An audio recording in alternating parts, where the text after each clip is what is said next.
Like to take a moment to thank my staff and the thousands of state workers across Oregon who have been part of my first 100-day sprint as governor. You serve our communities each day. You put in the nights and weekends and late shifts away from home and family. And I want you to know that I see your sacrifice and I have your back. In government, we often talk a lot about resources. We talk a lot about not having enough. Money, trained workers, supports. We talk about scarcity and we talk about shortcomings. These are frank conversations that we must have to chart the course to where we're going. But in my first 100 days as your governor, I have seen something else: potential. We have an abundance of people in our state who are willing to try things they've never done before, to solve our greatest challenges.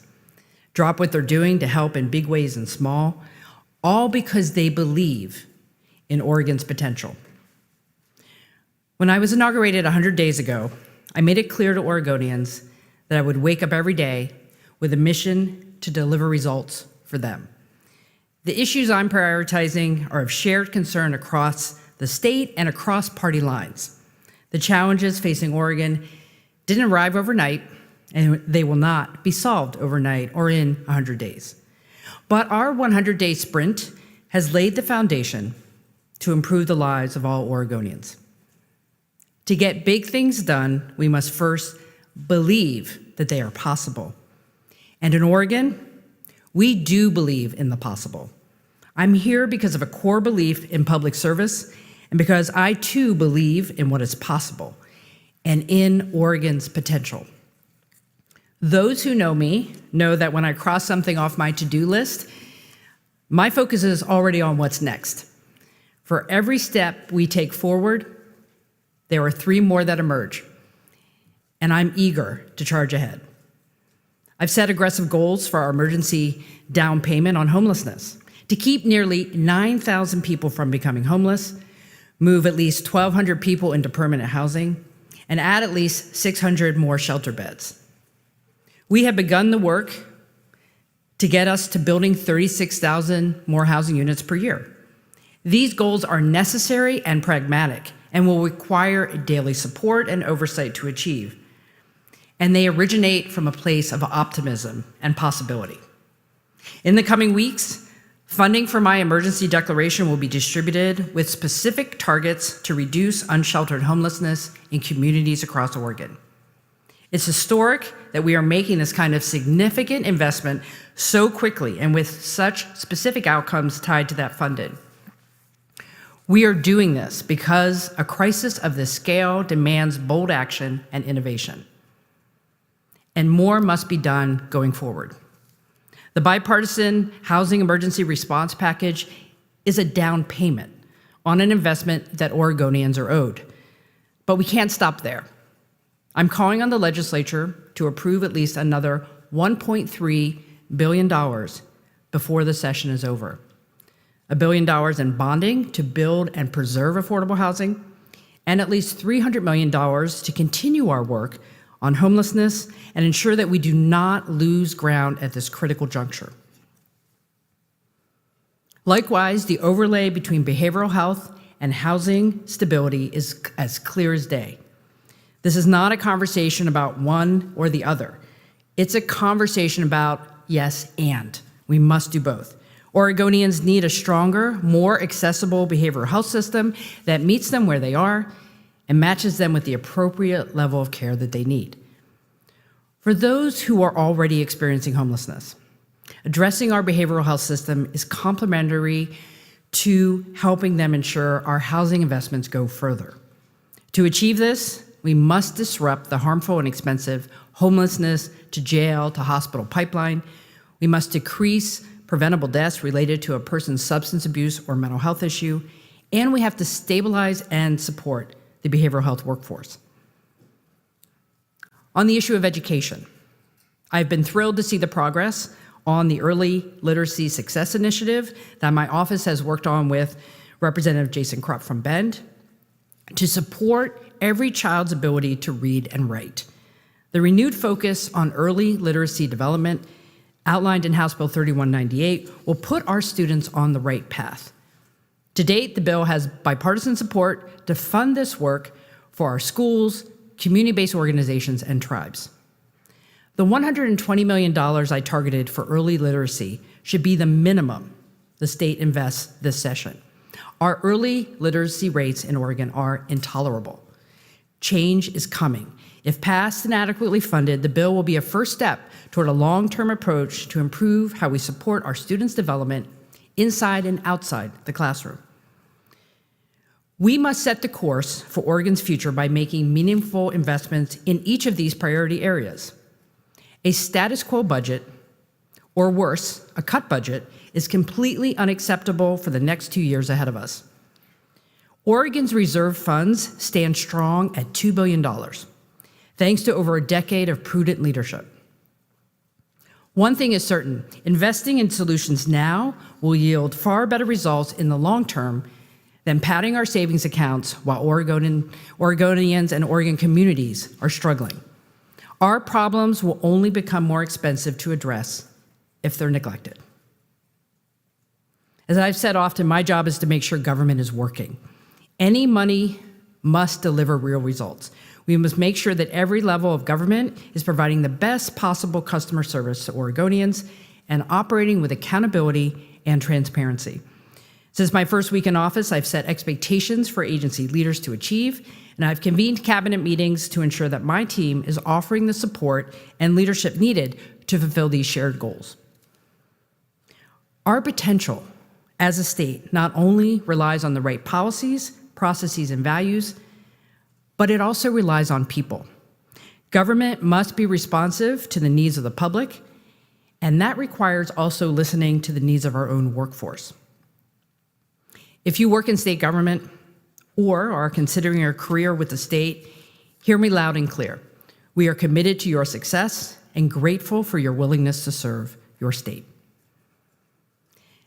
At 100 days, I'm reaffirming the commitments I made on day one: to listen, to dig into the details, to develop solutions together, and to advocate for better results at every level of government.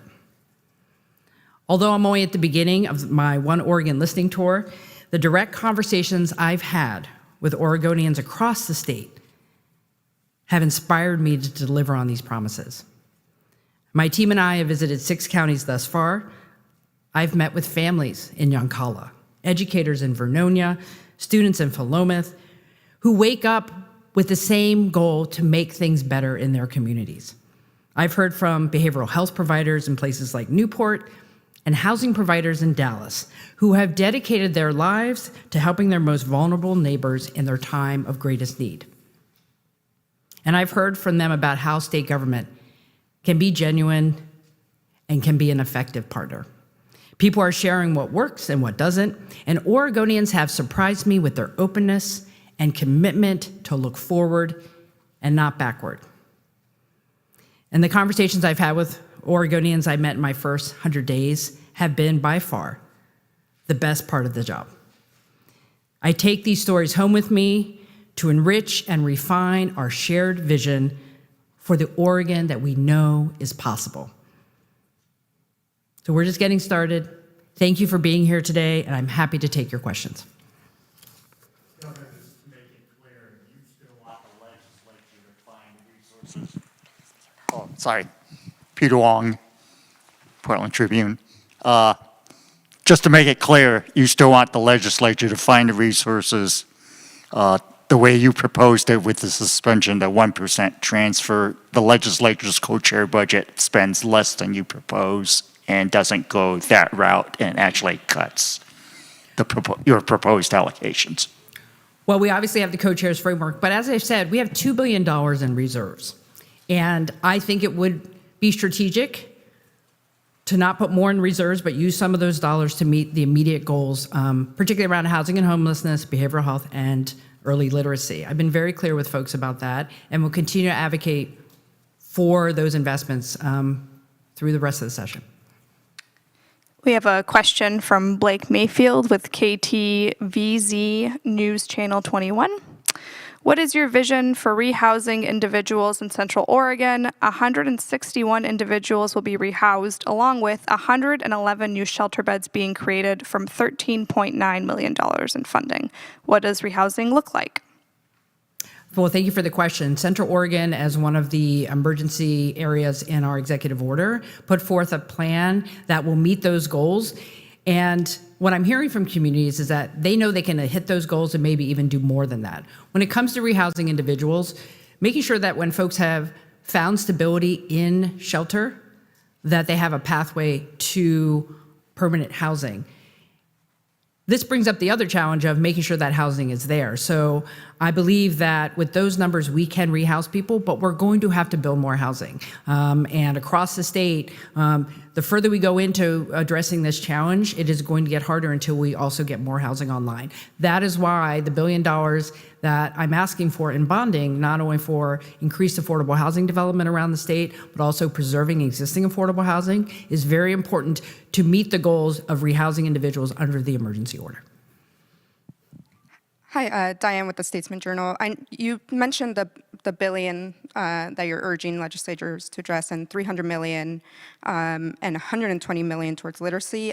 You also mentioned your next goal for behavior, or additional goal for behavioral health. I was just curious if there's specific bills or a number that you were wanting legislators to maybe target or support towards behavioral health specifically. Thank you for the question.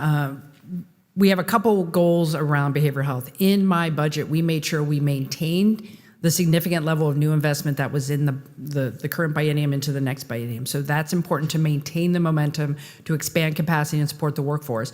But we also have a targeted package of about $80 to $90 million. I'll get you the bill number that goes into filling in some of the gaps around overdose protection, helping folks who are coming out of the state hospital, some very specific things to augment what the system is currently funded to do. But it's not just about the resources. It's about making sure we have the coordination, that no one is falling through the cracks. You know, what I hear from individuals is that who understand our system, we have a lot of good component parts in our behavioral health system for mental health and addiction, but they don't talk to each other really well. So we're trying to fill in the gaps, making sure the system is working better.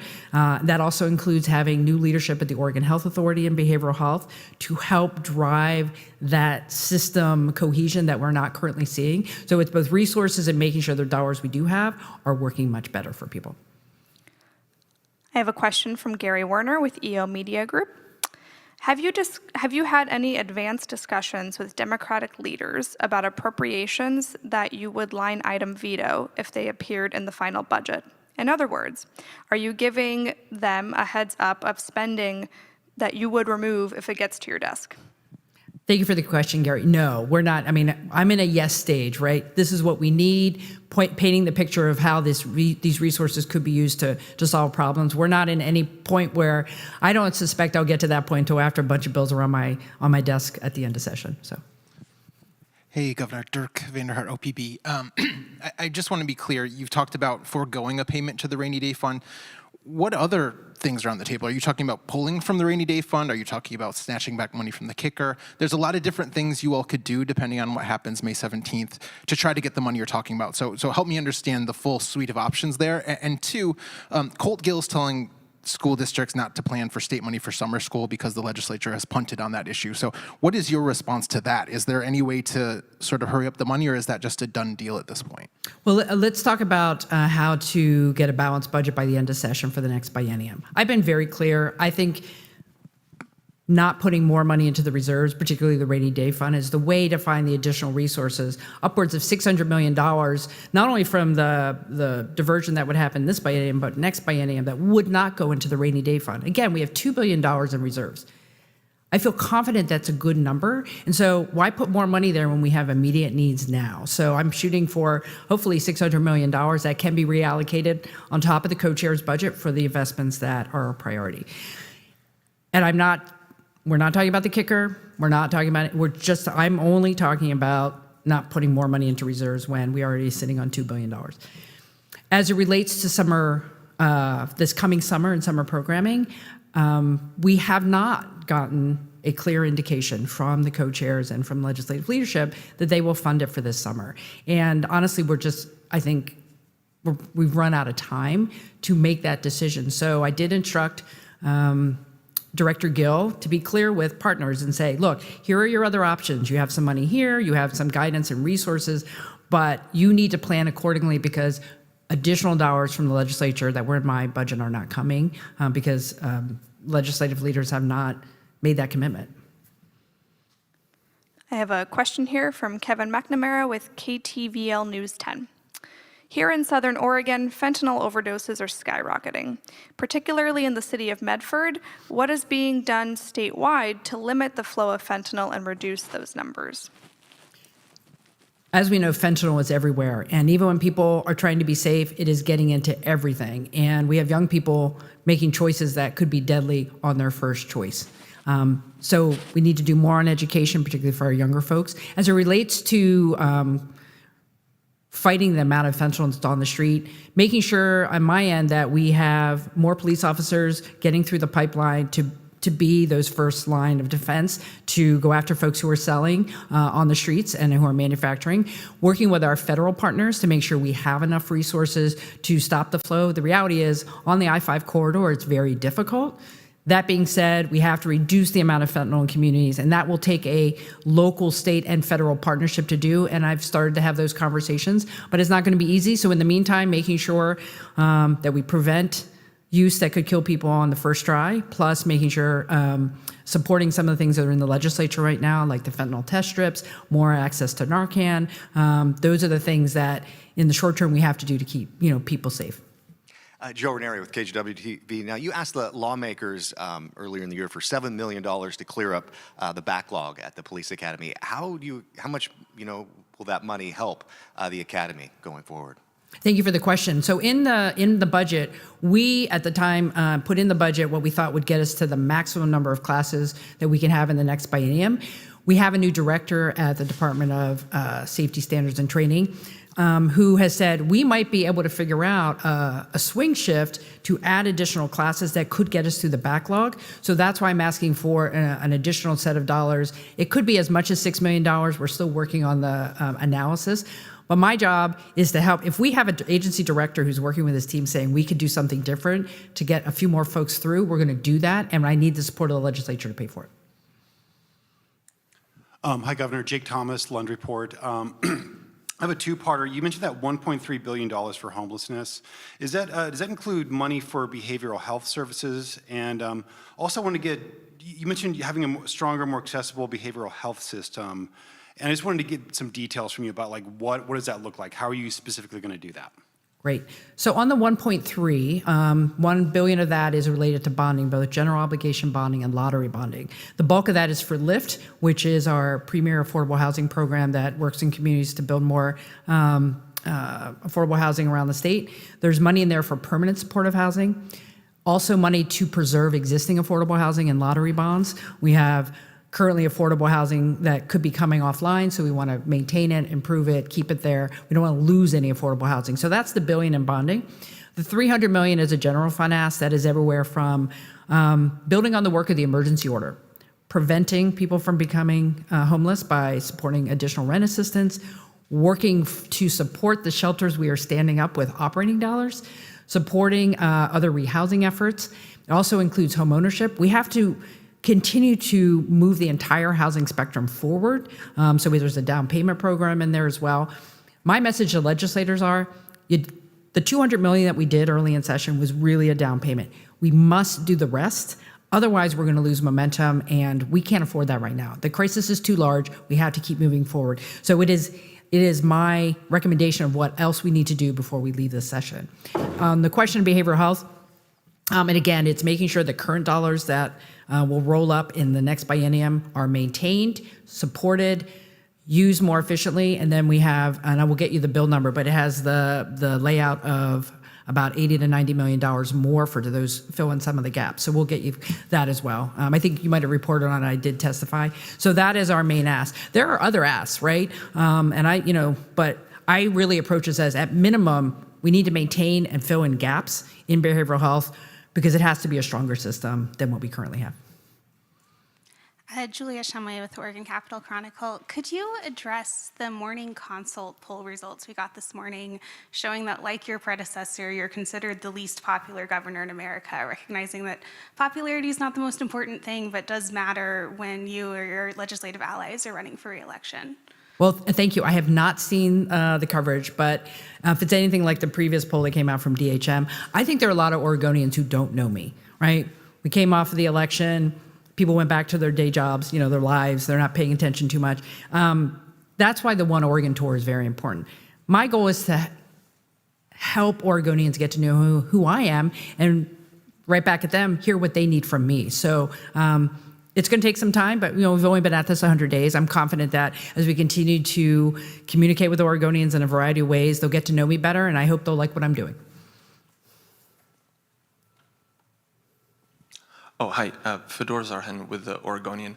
So a lot of money has flowed into the behavioral health system over the years. So what benchmarks and measurable impact on Oregonians will you be looking at a year or two from now to gauge whether this new money has been effective, or if there needs to be a change in course?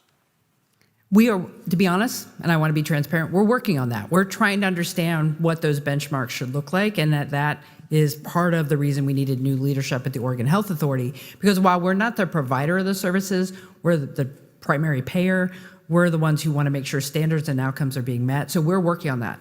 I will say, though, that one of the things that we're going to be shifting to is making sure that individuals who are on the street today, who are living unsheltered, who are suffering from mental health illness, we see those individuals. We know they're out there.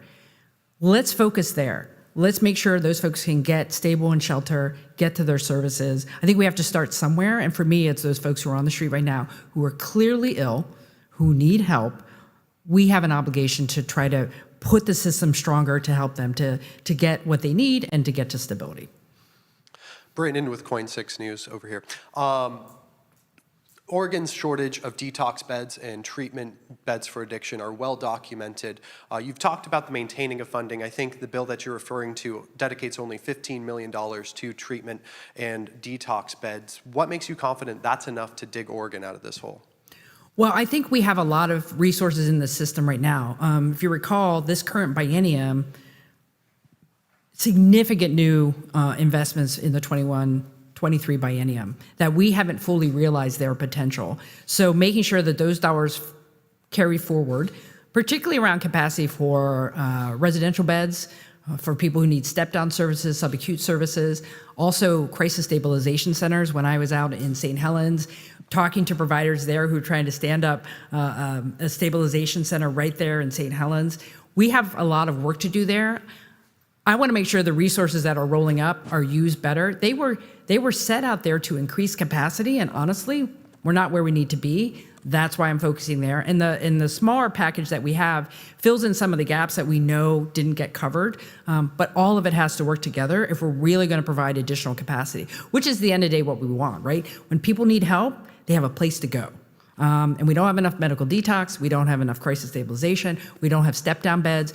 We need everything, and I feel like with our package and the resources that are currently getting rolled up, we can get there, but it's going to take a lot of focus. Christina with K2, thanks for taking questions. Wondering what your stance is on involuntary commitment. I know that there's been talk about expanding the state hospital with needs for more beds for people who need to be involuntarily committed. Is that a stance that you approve of? So currently the state hospital is our therapeutic setting for people with acute needs who need treatment. Right now, as many of you know, almost all of the capacity there is being taken up by aid and assist. Folks who have committed crimes who are getting therapy so they can come in and aid in their own defense. So if an individual who's not connected with the public safety system needs to be civilly committed because they are a danger to themselves or others, we honestly don't have that capacity in the state hospital right now. So part of the things that I want to work on is helping people who might be on the verge of civil commitment get more services so they don't need the high cost coverage in the state hospital. We can't expand beds at State Hospital Junction City. That's very cost prohibitive. So we have to make sure that people are getting helped on the front end. I do believe we have to have a conversation in the state about the standard of which civil commitment is activated. because we have a lot of individuals who are suffering, who aren't meeting that threshold. But that is a longer legal conversation. In the meantime, making sure that individuals who are on the verge of being civilly committed are getting services where they are on the streets or elsewhere, because the state hospital honestly is not taking new civil commit patients at the moment. Governor, there's a lot of urgency around semiconductors and rush, let's get you the money. How much interest have you gotten? How many statements of interest has your office received? Do you know? And when should we expect decisions from you, both on funding specific projects and obviously the UGB discussion has been one that got a lot of interest. So curious when you're going to be making some calls. Well, we've had the first meeting of the advisory group that's called for in the bill to give us some guidance on how we should allocate the $190 million. We're certainly starting to get some interest. We've had a lot of interest. I think you recall we put out $1 million to help with technical assistance for other folks who might be interested in applying for the Federal CHIPS Act dollars. I think we're doing a webinar this week on that. So we're trying to make sure that across the ecosystem of semiconductor industry that people are going to have what they need to apply. But, you know, I don't have any names. I'm hoping we're going to start seeing movement here in May, because that's the first deadline. So we have to hear from folks soon so they can add those things into their May applications. And that's the major manufacturers, not the supply chain or R&D. So. Governor, you promised during your campaign to champion campaign finance reform this session. We've introduced a bill, but there hasn't been any movement since then. What are you still doing to champion this issue? It is still a priority for me. I would like to see campaign contribution limits pass this session. I've had a conversation with the Speaker of the House and the Senate President. The Speaker of the House has his own bill. My guess is we'll be using his bill. And I've been very clear. I will help get that done. We should have contribution limits in the state. We are an outlier. And I think the approach that we started in 2019 that I did support at that time when I was Speaker is a good approach. We have to start somewhere. I think part of the challenge for us, unlike other states, they've had these limits for a long time. We're trying to do all of it at once. But I think the bill that I can get behind is there. I need more details from the Speaker of the House, but we're going to try to get that done because it is important we do it this session. I've made that very clear to both of them. Governor, let me bring this back to the 100 days. It's rare that a governor gets one priority in 100 days. You've gotten two, and with bipartisan support. And you've listed some other priorities you would like to get done during this session that I would think have bipartisan support. But the legislature has some bills coming up, you know what they are, on guns, abortion, rent cap, that will apparently divide the parties pretty sharply. What hopes do you have to get your priorities done if the legislature is engaged in knife fights over partisan issues? Well, I think what you see in this legislature is similar to past legislatures. There's a lot of consensus on a lot of things, and then there will be that handful of bills where there's going to be significant disagreement. My expectation is that legislators figure out how to get their job done because Oregonians are counting on them to do that. Whether it's housing and homelessness, behavioral health, our schools, these issues that they're taking up are important, and they have to get all of their work done. And I think they can do that, and Oregonians are expecting them to do that. I have a question from Gary Warner with EO Media Group.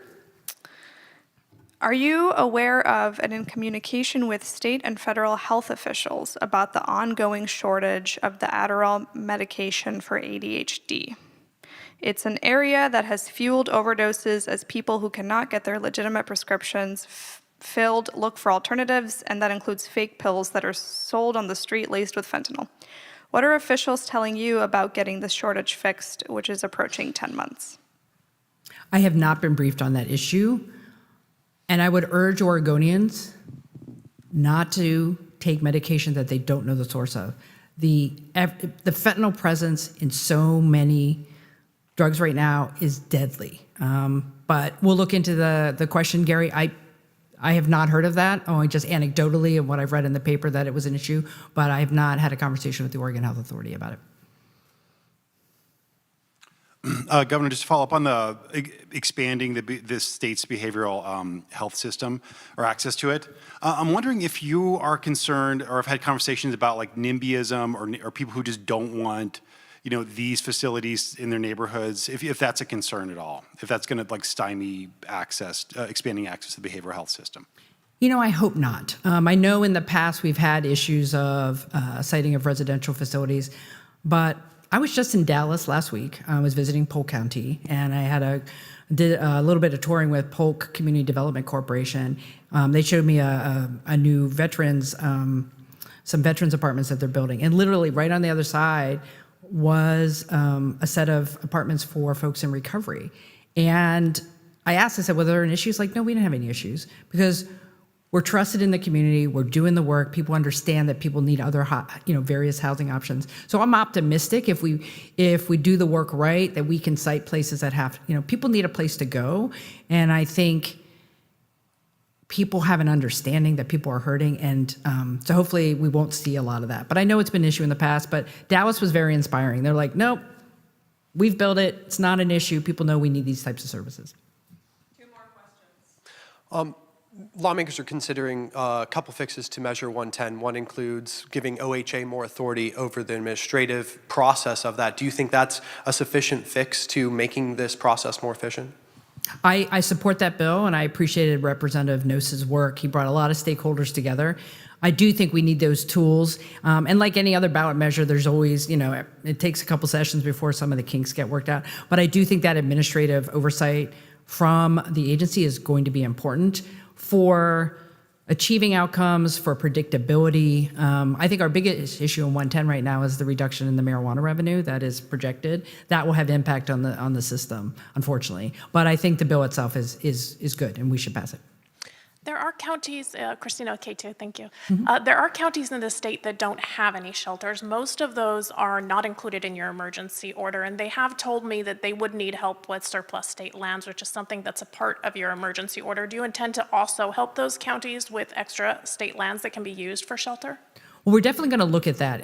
We have communities that have the energy and commitment to want to do something, and if it's about finding, property, certainly working with the faith community, I've heard a lot of that, trying to access some of the property that our churches particularly have access to. But we are just in the process of evaluating the other executive order where we asked all the state agencies to tell us what they could bring to the solutions around resolving our homelessness crisis. So looking at state lands will be part of that. It took them a couple months to get us their information, so it'll take us a little while to evaluate it. But that issue, I think, is something I'm happy to bring up with those communities who need help. Thank you, everyone. Have a great day. Appreciate you being here.